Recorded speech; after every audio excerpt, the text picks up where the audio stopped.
Sí. Y a la edad de 30 años es bautizado en el río Jordán por Juan el Bautista. Y Jesús es llevado por el Espíritu al desierto para ser tentado por el diablo durante 40 días. Dice que durante 40 días y 40 noches no comió absolutamente nada. Y al final de los 40 días Satanás se le presentó en persona y comenzó a tentarle. Le presentó una piedra y le dijo que la convirtiese en pan. Pero Jesús se negó y dijo: no solamente de pan vivirá el hombre, sino de toda palabra que sale de la boca de Dios. De ese desierto el Señor salió victorioso. Satanás no pudo desarrollar su cometido, que era tentar al Señor, era que el Señor obedeciera su voz. En un monte alto lo llevó y le mostró los reinos del mundo. Y les dijo: mira, yo te voy a dar todos esos reinos si tú postrado me adorares.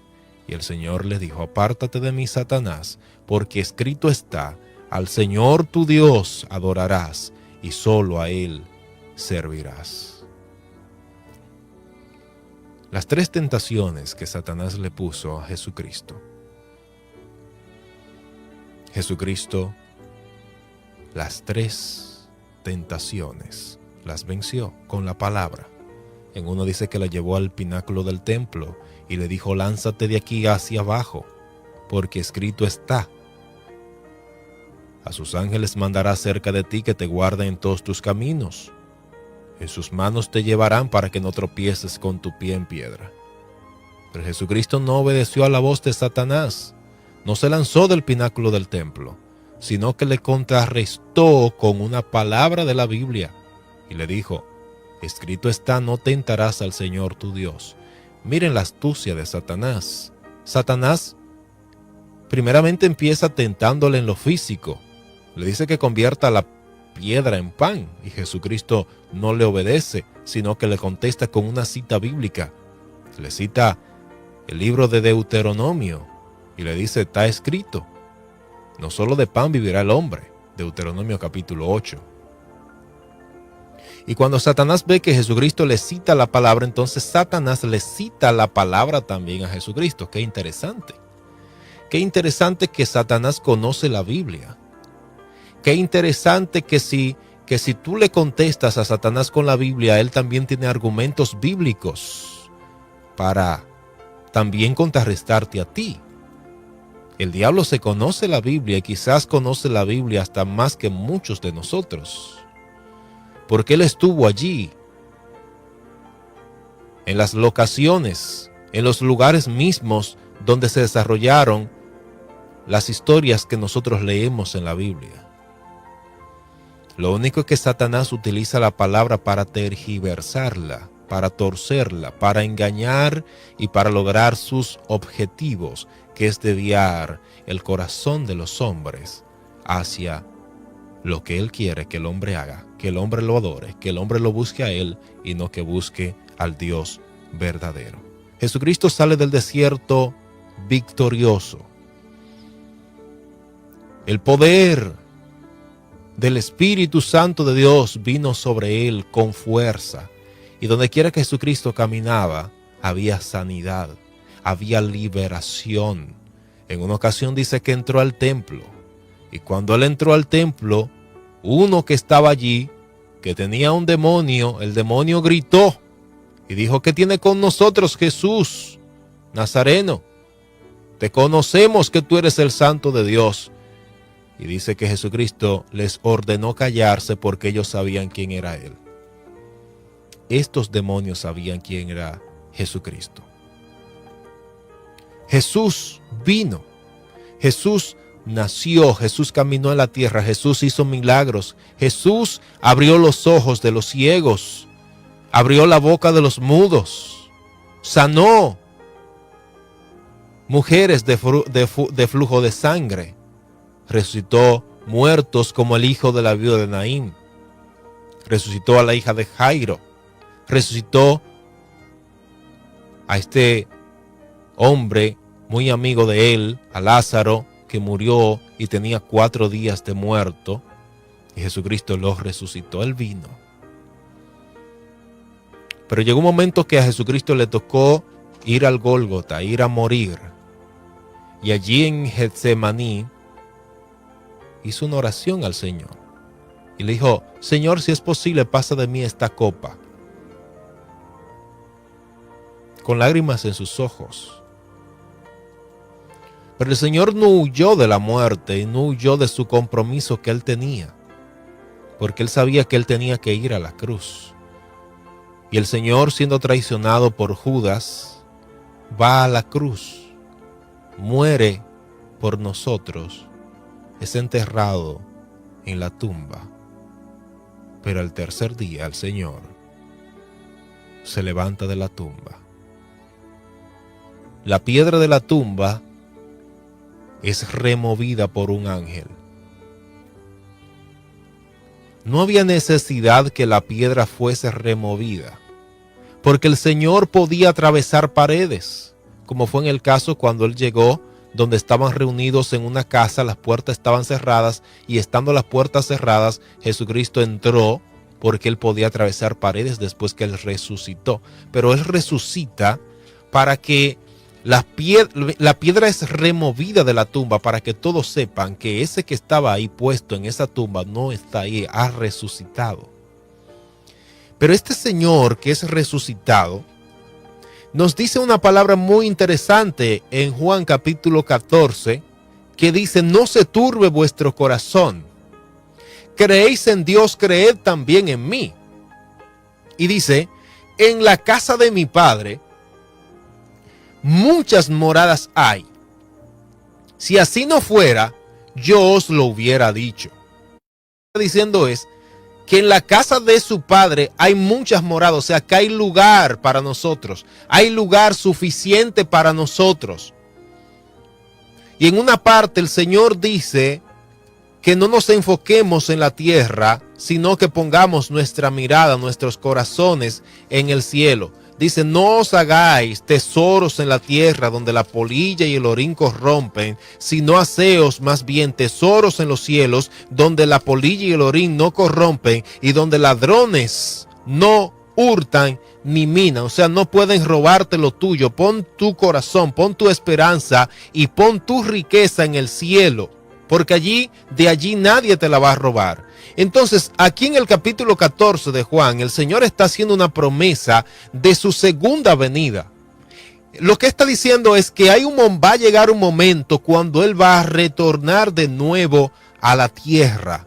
El Señor va a volver por su pueblo, va a volver por su iglesia, la iglesia que Él vino a levantar cuando Él estuvo en la tierra, la iglesia que Él formó muriendo en la cruz para librarnos de la condenación. Va a llegar un momento cuando el Señor va a retornar, y lo leemos en Mateo capítulo 24, versículo 29, que dice: e inmediatamente después de la tribulación de aquellos días, el sol se oscurecerá y la luna no dará su resplandor, y las estrellas caerán del cielo, y las potencias de los cielos serán conmovidas. Entonces aparecerá la señal del Hijo del Hombre en el cielo, y entonces lamentarán todas las tribus de la tierra, y verán al Hijo del Hombre viniendo sobre las nubes del cielo con poder y gran gloria, y enviará a sus ángeles con gran voz de trompeta, y juntarán a sus escogidos de los 4 vientos, desde un extremo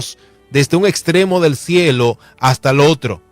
El Señor aquí está ilustrando lo que es la segunda venida de Jesucristo, distinguiendo nosotros la diferencia entre la segunda venida y el arrebatamiento de la iglesia. El arrebatamiento de la iglesia sucede antes de la segunda venida. Quiero que quede claro que el arrebatamiento no es la segunda venida de Jesucristo. Cuando hablamos segunda venida, nos referimos al momento exacto cuando el Señor retorna y sus pies se posan sobre el monte de los olivos, donde Jesucristo dio el sermón del monte. Lo dio en el monte de los olivos. Donde Jesucristo habló la profecía de su segunda venida, en el monte de los olivos. Mateo capítulo 24.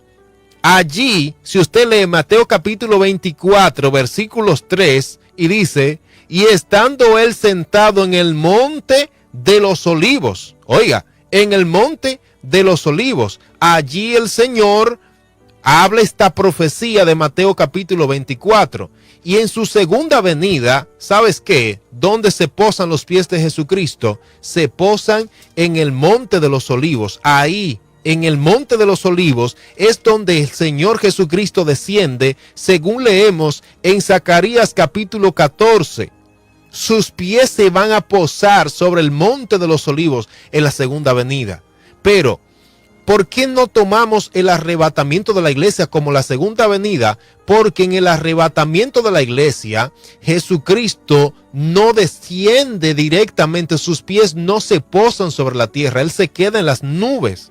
Según leemos en 1 Tesalonicenses capítulo 4, 2 Tesalonicenses capítulo 4, versículos 13 en adelante, podemos ver con toda claridad que allí lo que es el arrebatamiento de la iglesia, el Señor Jesús se queda en las nubes y da una orden. Observemos cuidadosamente.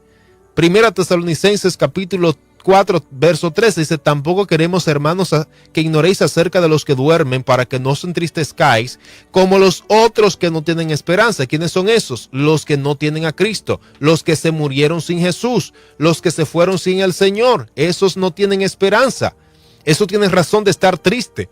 Pero el verso 14 dice, porque si creemos que Jesús murió y resucitó, así también traerá Dios con Jesús a los que durmieron en él. Observe cuidadosamente lo que dice este texto. Así también traerá Dios con Jesús a los que durmieron en él. ¿Qué es lo que está diciendo esto? Que cuando Jesús retorne en las nubes, que cuando el Señor venga en el arrebatamiento, con él vienen las almas de aquellos que han muerto en Jesucristo. Jesús se queda en las nubes.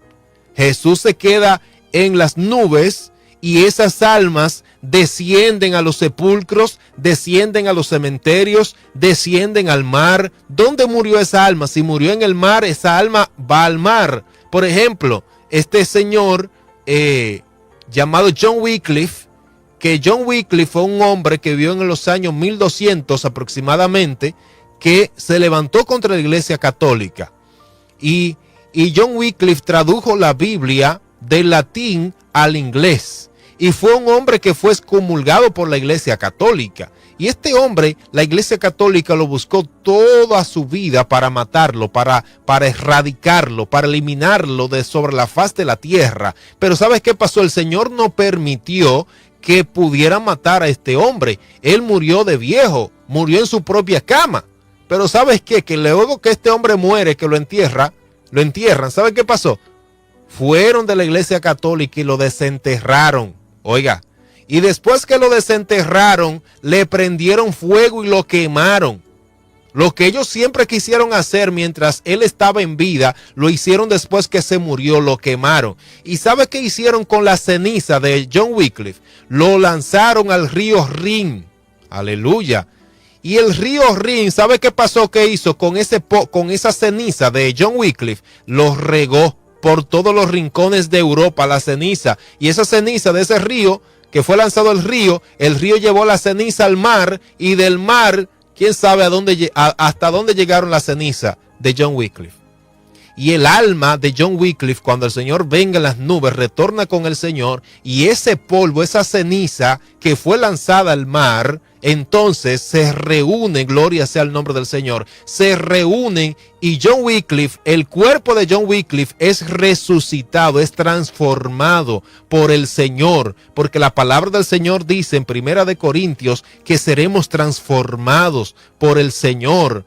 Aleluya. Y esos grandes hombres de Dios que fueron quemados, como John Hus, que fue quemado también en la hoguera y su cuerpo se volvió ceniza. cuando el Señor retorne, su cuerpo va a ser, aleluya, resucitado, y las cenizas se van a untar, los huesos se van a untar hueso con su hueso, pero ahora habrá una característica especial. Lo leemos en Primera de Corintios, capítulo 15, versículo 51 en adelante, muy claramente. Primera de Corintios 15, 51, que dice: he aquí os digo un misterio, no todos dormiremos. En otras palabras, repito, y lo voy a decir más claro, os digo un misterio, no todos moriremos, que es lo que el apóstol Pablo quiere decir para que usted lo entienda. Y cuando decimos dormiremos, lo que el apóstol Pablo está diciendo es que el cristiano no muere, sino que duerme. Porque cuando Lázaro muere, que María está llorando, Jesucristo le dice a María que él no ha muerto, que él simplemente duerme, y lo mismo dijo de la hija de Jairo, le dijo, ella no ha muerto, ella duerme. Y así dice el apóstol Pablo: os digo un misterio, no todos dormiremos, pero dice, pero todos seremos transformados. Oiga esto, ¿qué es lo que está diciendo? Es que los muertos en Cristo serán transformados, pero también los que estemos vivos, si tenemos ese gran privilegio de esperar al Señor estando vivos en la tierra, seremos transformados. Quiere decir que en ese momento, aleluya, se va la vejez, se va la enfermedad. Si usted tiene cáncer, en el momento en que el Señor Jesucristo retorna, se fue el cáncer. Si usted tenía el corazón enfermo, si a usted le faltaba una pierna, esa pierna será restaurada. Si a usted le faltaba un ojo, el ojo será restaurado, su cuerpo será restaurado. Y una cosa muy importante, una persona me hacía una pregunta desde México, y me hacía una pregunta y me preguntaba: hermano, en la venida del Señor, ¿cómo va a ser el cuerpo que vamos a tener? ¿Será que si un niño murió siendo niño, se quedará niño para siempre, o sea, en toda la eternidad, porque murió siendo niño? ¿O esos fetos, esos niños que son abortados en el vientre de su madre, será que se quedarán así para siempre en la eternidad? Y esos ancianos que murieron siendo ancianos, ¿será que se quedarán siendo ancianos para toda la eternidad? Y le decían: no, amada hermana, porque la palabra del Señor, aleluya, dice que nuestros cuerpos mortales serán transformados, aleluya. Y me preguntaba una pregunta: pero ¿y más o menos y qué edad? Yo no sé qué edad vamos a tener, pero de que ni seremos viejos ni seremos niños, porque seremos transformados. Porque el Señor, desde antes de la creación del mundo, dice la palabra del Señor que ya Él nos vio. Aleluya. Eso lo vemos en Romanos capítulo 8. Desde antes de la fundación del mundo ya había un plan y un propósito del Señor, porque el Señor sabía quiénes desde antes de la fundación del mundo le iban a aceptar, porque el Señor lo sabe todo. El Señor lo sabe todo, amados hermanos. Hay algo que Él no sepa, Él lo sabe todo. Entonces, los niños que mueran siendo niños, cuando retornen con el Señor, si murieron, aleluya, ellos van a ser resucitados y van a adquirir el cuerpo que ya el Señor tenía predeterminado para ellos. Seremos transformados, los muertos serán transformados y los vivos seremos transformados. La vejez se va, la debilidad se va. Y dice la palabra del Señor, cuando le preguntaron que había un hombre que tenía una mujer y esa mujer se murió, gloria sea el nombre del Señor. El hecho es que se casó con, era una mujer y se casó con 7 personas. Entonces, en la eternidad le preguntan que de quién va a ser. Aleluya. Y el Señor le dice que no se casarán, sino que serán semejantes a los ángeles. Quiere decir que nuestro cuerpo, amados hermanos, en el cielo será semejante al de los ángeles. Gloria a Dios. Tendremos, amados hermanos, ese poder que tienen los ángeles, que pueden viajar a millones de kilómetros a una velocidad increíble. Y nuestros cuerpos serán cuerpos que resplandecerán en la eternidad. Nuestra vestimenta será una vestimenta como lino finísimo.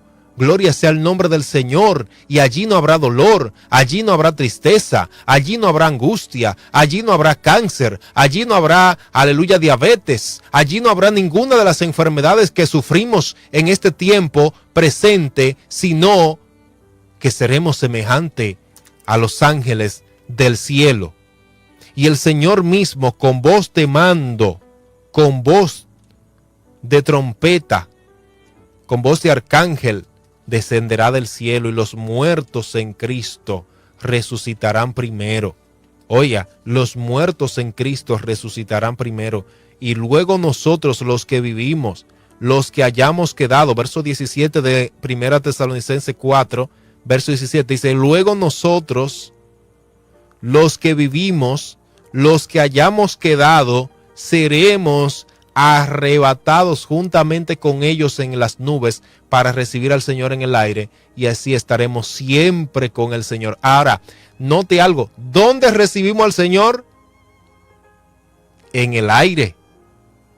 Aleluya. Oiga, el Señor, el verso 16, porque el Señor mismo, con voz de mando, con voz de arcángel y con trompeta de Dios, descenderá del cielo, y los muertos en Cristo resucitarán primero. Luego nosotros, los que vivimos, los que hayamos quedado, seremos arrebatados. Esta palabra arrebatado viene del griego harpazo, que significa ser tomado de repente, ser tomado por sorpresa. Lo mismo que le pasaba al pez, o que le pasa al pez, aleluya, cuando es asaeteado por un rifle y lo sacan de repente del fondo del mar. Así mismo será la iglesia arrebatada en ese harpazo, aleluya, y seremos arrebatados con el Señor. Nuestros cuerpos mortales serán transformados en un abrir y cerrar de ojos, como lo dice 1 Corintios capítulo 15, en un momento.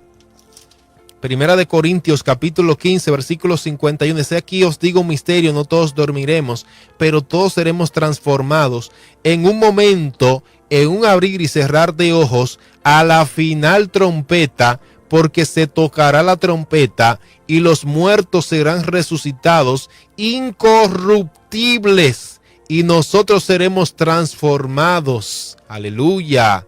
Oiga, los muertos resucitarán incorruptibles, y nosotros seremos transformados, porque es necesario que esto corruptible se vista de incorrupción y esto mortal se vista de inmortalidad. Entonces, el Señor retorna en las nubes en el arrebatamiento. Desde las nubes da una orden, se levantan los muertos. De los que murieron en el mar salen del mar, los que murieron ahogados en el río salen del río, los que murieron en tierra salen de los sepulcros. Gloria sea el nombre del Señor. Y esos muertos comienzan a ascender en las nubes. Entonces dice el apóstol Pablo que primero se levantan los muertos y luego nosotros nos unimos a ellos en las nubes para recibir al Señor. ¿A dónde? En el aire. ¿Dónde recibimos al Señor? En el aire, en el arrebatamiento. Pero en la segunda venida de Jesucristo, luego que nos vayamos con Él, nos vamos al cielo, estamos con el Señor 7 años en el cielo, 7 años de boda, y usted me dirá: pero ¿y por qué 7 años? ¿De dónde sacan ustedes eso de que se van a estar 7 años en el cielo? ¿De dónde sacan eso? Gloria sea al nombre del Señor. Bueno, amados hermanos, usted se puede ir a Daniel capítulo 9, versículo 24, y de ahí vamos a extraer algo muy interesante. Aparte de que quiero decirle algo, las bodas judías duraban 7 días de celebración. Aleluya. Y nosotros vamos a celebrar una boda del Señor de 7 días, pero de 7 días de Dios, 7 años en el cielo. Ahora, ¿de dónde salen los 7 años? Daniel capítulo 9, versículo 24 dice: 70 semanas están determinadas sobre tu pueblo y sobre tu santa ciudad, para terminar la prevaricación y poner fin al pecado y expiar la iniquidad, para traer la justicia perdurable y sellar la visión y la profecía y ungir al santo de los santos. Verso 25. Sabe pues y entiende que desde la salida de la orden para restaurar y edificar a Jerusalén hasta el Mesías príncipe habrá 7 semanas y 62 semanas. Se volverá a edificar la plaza y el muro en tiempos angustiosos.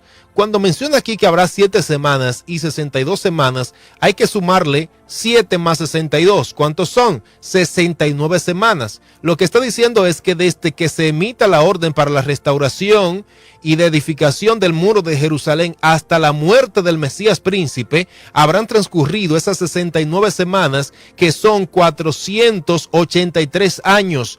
que se cumplieron literalmente con la venida, la primera venida del Mesías príncipe, nuestro Señor, a quien sea gloria y honra por los siglos de los siglos. Verso 26, y dice, y después de las semanas, de las 72 semanas, y después de las 62 semanas, se quitará la vida al Mesías, mas no por sí. Y el pueblo de un príncipe que ha de venir destruirá la ciudad y el santuario, y el fin será con inundación, y hasta el fin de la guerra durarán las devastaciones. Esto se cumplió literalmente en el año 70 después de Cristo, cuando el príncipe de Roma, llamado Tito, hijo del emperador Vespasiano, rodeó la ciudad de Jerusalén y la destruyó con fuego. Verso 27. Y por otra semana confirmará. Ahora, note la palabra semana. Y por otra semana confirmará el pacto con muchos. Otra semana. Cuando estamos hablando semana, se está refiriendo a semana de años. Son 7 años. Lo pudiésemos parafrasear de la siguiente manera. Y por otros 7 años confirmará el pacto con muchos. A la mitad de la semana, o sea, a la mitad de esos 7 años, hará cesar el sacrificio y la ofrenda. Después, con la muchedumbre de las abominaciones, vendrá el desolador hasta que venga la consumación y los que está determinado se derrame sobre el desolador. Lo que estamos viendo aquí es que habrá, al final de los tiempos, para que se cumplan las 70 semanas de Daniel cabalmente, esos últimos 7 años que faltan son los últimos 7 años donde el anticristo va a Israel literalmente y firma un tratado de paz con los judíos. Entonces, ese tratado de paz tendrá una validez de 7 años, pero a la mitad de los 7 años, el anticristo rompe ese pacto, entra al tercer templo que va a estar levantado en Jerusalén. Ese tercer templo se va a levantar en Jerusalén, según lo vemos en 2 Tesalonicenses capítulo 2, versículo 4, que dice de la siguiente manera, desde el 3 leo, nadie os engañe en ninguna manera, porque no vendrá sin que antes venga la apostasía y se manifieste el hombre de pecado, el hijo de perdición, que es el anticristo. Verso 4, el cual se opone y se levanta contra todo lo que se llama Dios o es objeto de culto, tanto que se siente en el templo de Dios como Dios, haciéndose pasar por Dios. Este personaje se va a sentar, ¿a dónde? En el tercer templo de Jerusalén. Y usted me dirá, ¿y qué más? ¿Dónde dice más la Biblia que habrá un tercer templo en Jerusalén? Váyase conmigo a Apocalipsis capítulo 11. Dice, entonces me fue dada una caña semejante a una vara de medir, y se me dijo, levántate y mide el templo de Dios y el altar y a los que adoran en él. Pero el patio que está fuera del templo, déjalo aparte y no lo midas, porque ha sido entregado a los gentiles, y ellos hollarán la ciudad santa 42 meses. Oiga, que mida que el templo. Ahora le voy a decir un dato. Cuando Juan escribe Apocalipsis, se cree que se escribió aproximadamente del año 96 al 101 después de Cristo. ¿Sabes tú qué? En el año 70 después de Cristo el templo fue destruido, porque el Señor en Mateo 24 versículo 4, cuando ellos salían del templo, los discípulos se le acercaron al Señor para mostrarle las piedras, y el Señor les dijo a los discípulos, ¿veis todo esto? De cierto os digo que no quedará aquí piedra sobre piedra que no sea derribada. Quiere decir que ese templo fue destruido cuando en el año 70 después de Cristo, o sea, aproximadamente 40 años después de que Jesucristo fue alzado al cielo, se destruye ese segundo templo que se levantó en los tiempos de Nehemías. Lo que quiere decir es que cuando el ángel le muestra el Apocalipsis a Juan, ya ese templo no existía, ese templo fue quemado. Y no quedó piedra sobre piedra que no fuera derribada. Entonces, este templo que Juan está midiendo no es el segundo templo que se levantó en los tiempos de Nehemías, sino él está teniendo una visión del futuro. Y lo confirmamos de que lo que él está viendo es el tercer templo de Jerusalén. Lo confirmamos en el verso 3 y dice, y daré a mis 2 testigos que profeticen por 1260 días vestido de silicio. ¿Cuántos son 1260 días? Son exactamente 3 años y medio. Los 3 primeros años y medio de la de lo que conocemos como tribulación, estos dos personajes que se lo conocemos como los dos testigos van a ir a Jerusalén y van a predicar la palabra. Verso 4. Estos testigos son los dos olivos y los dos candeleros que están en pie delante del Dios de la tierra. Si alguno quiere dañarlos, sale fuego de su boca de ellos y devora a sus enemigos. Y si alguno quiere hacerle daño, debe morir él de la misma manera. Lea este capítulo en su casa entero, porque por falta de tiempo no lo puedo leer completo. Pero estos dos personajes se cree que podrían ser, hay dos posturas o varias posturas, hay tres posturas específicas. Una de esas posturas dice que podrían ser Elías y Moisés, porque dice que uno tiene el poder de hacer caer fuego del cielo a la tierra y otro tiene el poder de convertir las aguas en sangre. Entonces, cuando leemos el Antiguo Testamento, ¿a quiénes Dios le dio este poder? A Moisés, en las 10 plagas de Egipto. Uno de eso era que él, cuando colocó la vara, se convirtió en sangre el río Nilo. Y hacer caer fuego del cielo sobre la tierra, Elías. Cuando Elías oró y descendió fuego del cielo y consumió el holocausto. Y en Segunda de Reyes dice que también dijo que si él era hombre de Dios, que descendiera fuego del cielo y que consumiera al ejército que había venido a visitarle donde él se encontraba. Entonces, se cree que pueden ser Elías y Moisés. Otros dicen que podrían ser Enoc y Elías, que fueron los únicos dos personajes del Antiguo Testamento que se fueron de la tierra sin ver muerte. Y es verdad. Génesis capítulo 5, versículo 23 y 24, ahí usted va a encontrar la historia de Enoc, que antes de que sucediera el diluvio universal que cubrió toda la tierra en los días de Noé, en los cuales solamente se salvó Noé, su esposa y sus 3 hijos, Sem, Cam y Jafet, y sus respectivas esposas, vemos que antes de que eso suceda, fue arrebatado al cielo Enoc como un tipo del arrebatamiento. Entonces no se fue vivo desde la tierra. Y lo mismo sucedió con Elías en Segunda de Reyes capítulo 2, que vemos que cuando iban cerca del Jordán descendió un caballo de fuego del cielo, un ángel, y Elías se montó en ese caballo de fuego y ascendió al cielo. Los únicos dos hombres del Antiguo Testamento que se fueron sin ver muerte fueron estos dos hombres. Entonces algunos eruditos opinan que van a ser Elías y Enoc, porque es necesario que todo hombre muera, según dice Hebreo, que es necesario que todos mueran y después de esto el juicio. Pero esto no se corresponde con toda la verdad bíblica. ¿Por qué? Porque los que estemos vivos en el arrebatamiento de la iglesia no veremos muerte. Entonces esto no se aplica para nosotros. Y lo mismo podríamos decir que no se aplica para Elías y Enoc, que fueron transformados, así como nosotros en el arrebatamiento seremos transformados en un abrir y cerrar de ojos. Por lo tanto, esta teoría se cae. Y la otra teoría es que podrían ser dos personas que tengan el poder de Elías y Moisés, pero que ni sean Moisés ni Elías, sino simplemente dos hombres que Dios va a levantar al final de los tiempos. ¿Cuál de estas tres posturas usted se aferra?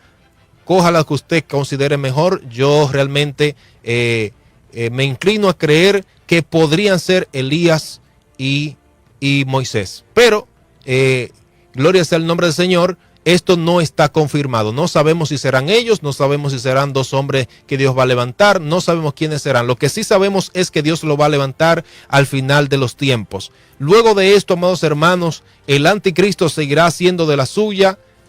Van a perseguir a los judíos. Cuando el anticristo entra a ese templo que vemos en Apocalipsis capítulo 11, en ese templo el anticristo se proclama Dios. Cuando él se proclama Dios, entonces los judíos dejan de seguirle, dejan de creer en él como Mesías. ¿Por qué? Porque para los judíos el Mesías no es Dios. Así de sencillo. Para los judíos el Mesías no es Dios, solamente hay un Dios, dicen ellos. No, Dios no tiene hijos. Por eso cuando Jesucristo decía que él era hijo de Dios, agarraron piedra para apedrearlo. Y Jesús le dijo, pero ¿por qué me queréis apedrear? Y le dijeron, porque tú siendo hombre te haces Dios. O sea, cuando Jesucristo decía que era hijo de Dios, ellos decían, a ti hay que matarte. Entonces, cuando el anticristo aparezca, el anticristo aparece como un gobierno, como un hombre de guerra, como un hombre que establece la paz para Israel. Ellos lo reciben como el Mesías porque él tiene que demostrar que es de la descendencia de Israel, posiblemente descendiente de la tribu de Judá. descendiente de David. Tiene que demostrarlo, porque el Mesías tiene que ser descendiente de David, según la profecía. Entonces este personaje tiene que demostrarle a ellos que él es descendiente de David. Ahora, cuando él entra al tercer templo y se proclama Dios en el tercer templo, entonces los judíos dejan de seguirle y huyen al desierto. Eso lo vemos en Apocalipsis capítulo 12. Se van al desierto de Jordania, que es una nación vecina de Israel, y allí, en ese desierto, ellos son refugiados por un tiempo. ¿Hasta cuándo? Hasta la segunda venida de Jesús,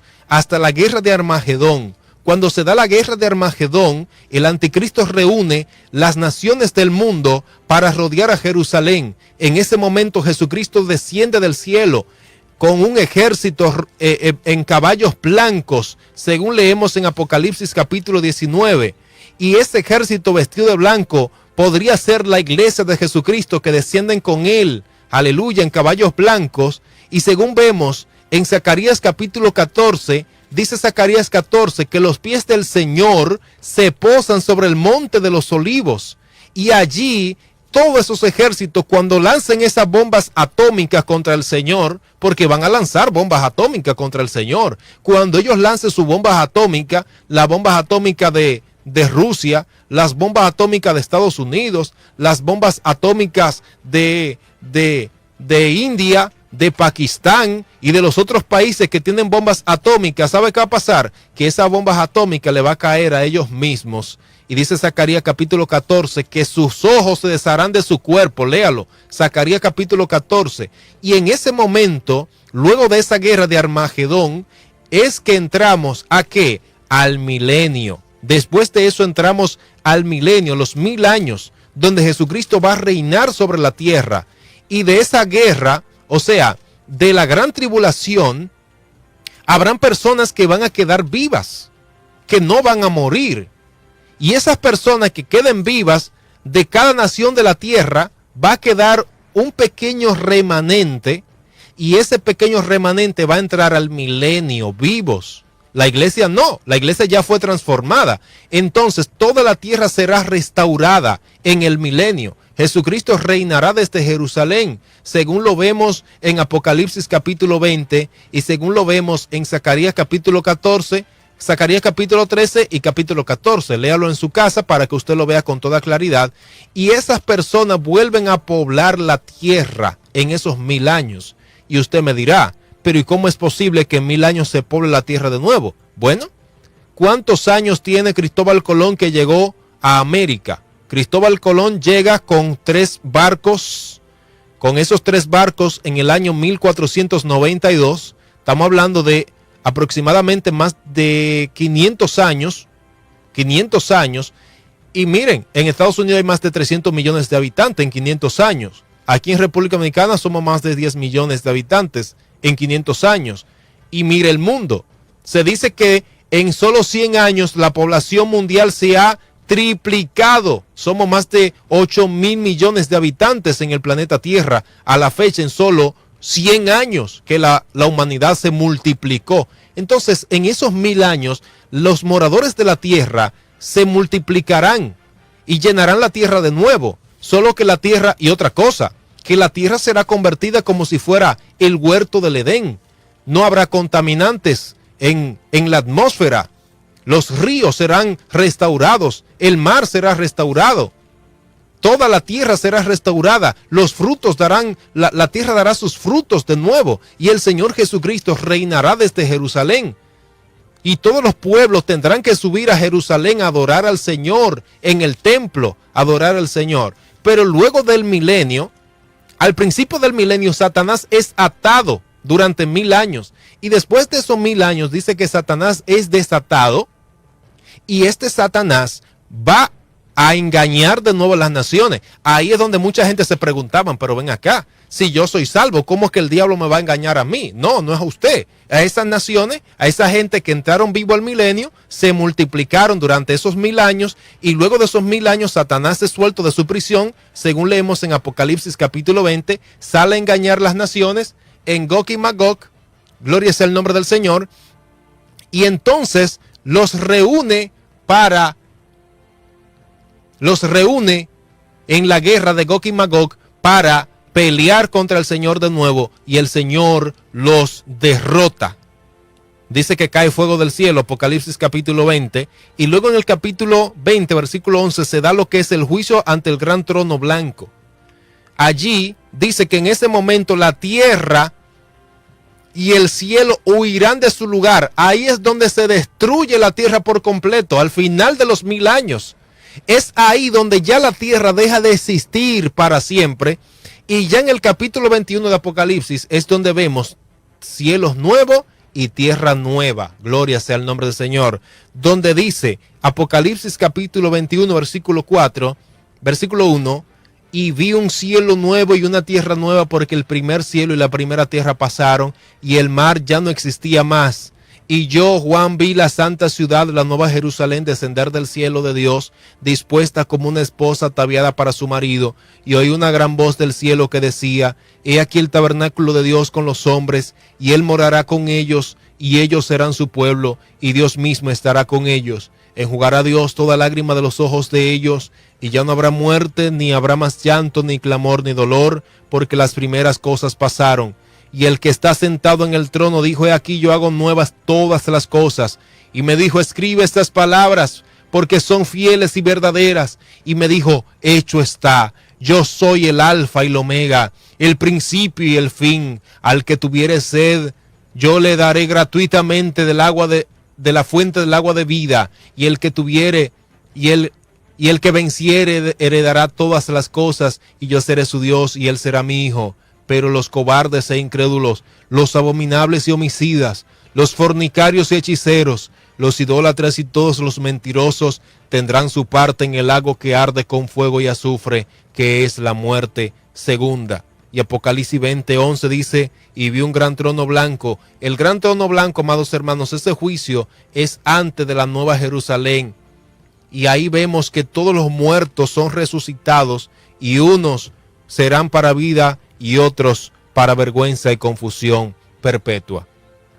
El Señor nos dice en Juan capítulo 14 que en su casa hay muchas moradas. Por lo tanto, no desaprovechemos las moradas. Amigo, reconcíliate con el Señor. Busca al Señor. Acércate al Señor.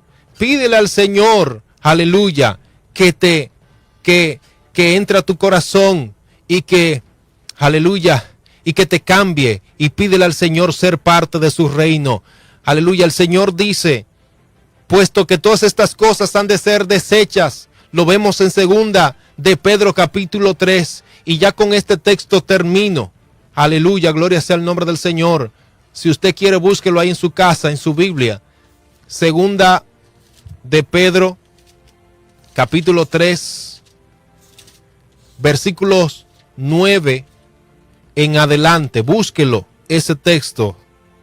Y dice de la siguiente manera: el Señor no retarda su promesa, según algunos la tienen por tardanza, sino que es paciente para con nosotros, no queriendo que ninguno perezca, sino que todos procedan al arrepentimiento. Verso 10. Pero el día del Señor vendrá como ladrón en la noche, en el cual los cielos pasarán con gran estruendo, y los elementos ardiendo serán deshechos, y la tierra y las obras que hay en ella serán quemadas. Puesto que todas estas cosas han de ser deshechas, ¿cómo no debéis vosotros de andar en santa y piadosa manera de vivir, esperando y apresurándoos para la venida del día de Dios, en el cual los cielos encendiéndose serán deshechos, y los elementos siendo quemados se fundirán? Pero nosotros esperamos, según sus promesas, cielos nuevos y tierra nueva, en los cuales mora la justicia. Aleluya, gloria sea el nombre del Señor. El verso 14 dice: por lo cual, oh amados, estando en espera de estas cosas, procurad con diligencia ser hallados por él sin mancha e irreprensibles en paz. Y tened entendido que la paciencia de nuestro Señor es para salvación, como también nuestro amado hermano Pablo, según la sabiduría que le ha sido dada, os ha escrito. La paciencia del Señor es para salvación. Si Él se ha retardado un poquito, es porque quiere que todos los hombres sean salvos. Dios te bendiga. Vamos a dar un espacio para las llamadas al aire. Pero antes de las llamadas al aire, unos cuantos minutos, quiero que si alguien está en la audiencia que no conoce al Señor y desea reconciliarse con el Señor en esta noche, ahí donde usted se encuentra, si usted se quiere ir con el Señor, si hoy llegara la muerte, aleluya, y usted quiere tener la seguridad que usted se va con el Señor, yo quiero que usted con todo su corazón haga esta oración. Si usted quiere estar en el reino de Dios, en ese cielo nuevo y tierra nueva, porque la palabra del Señor dice, ¿por qué invertir tanto dinero aquí en la tierra? ¿Por qué hacer casa aquí en la tierra y no hacer casa en el cielo? ¿Por qué invertir todo lo nuestro aquí en la tierra y no invertir en el cielo? Es día de que volvamos a invertir en el reino de Dios, que volvamos a asegurar nuestra estancia en el cielo. Yo quiero que tú repitas esta sencilla pero poderosa oración con todo tu corazón al Señor. Di conmigo: Padre, en el nombre de Jesús, reconozco que soy pecador. Yo he hecho lo malo delante de tus ojos. Señor, he sido rebelde, pero en el día de hoy te pido perdón. Perdóname, limpia mi corazón, limpia mi alma, limpia mi vida y ayúdame a servirte en espíritu y en verdad. Perdona todos mis pecados y lávame en tu sangre preciosa. Yo reconozco y proclamo que Jesucristo es el Señor de mi vida y de mi corazón. Jesús es el Hijo de Dios que murió y resucitó al tercer día. Yo lo creo y lo recibo en mi corazón. En el nombre de Jesús. Amén.